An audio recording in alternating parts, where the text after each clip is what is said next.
Le ministre du Travail, François Rebsamen, veut suspendre les seuils dans les entreprises. Il s'agit, Axel de Tarlé, de toutes ces obligations supplémentaires qui naissent lorsqu'une entreprise passe par exemple de 49 à 50 salariés.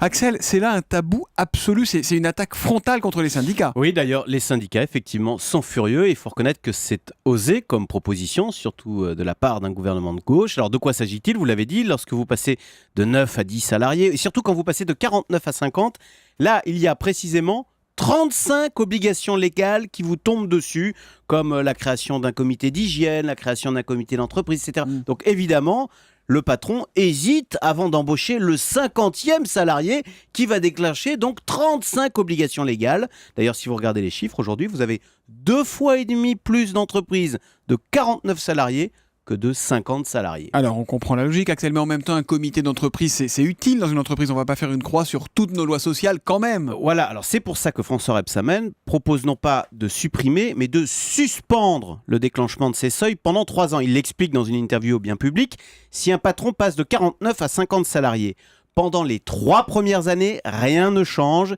et ce n'est qu'au bout de 3 ans que l'entreprise devra mettre en place toutes ces obligations légales. Tout ça, on le comprend, c'est pour créer de l'emploi. Est-ce qu'on a une idée du nombre de postes que ça pourrait créer ? Alors, pas précisément. L'IFRAP, qui est un club de réflexion, estime que cela pourrait créer entre 70 000 et 140 000 emplois.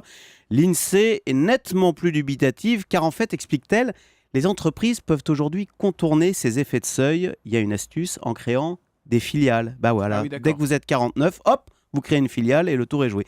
C'est pourquoi François Rebsamen parle simplement d'une expérimentation. On essaye, dit-il, on voit ce qui se passe. Si ça crée de l'emploi, tant mieux. Sinon, on abandonne. Et on n'entendra, dit-il, plus jamais parler de cet argument patronal pour la suppression des seuils. Et il a raison, un peu de courage, un peu de pragmatisme, plutôt que de toujours faire de l'idéologie.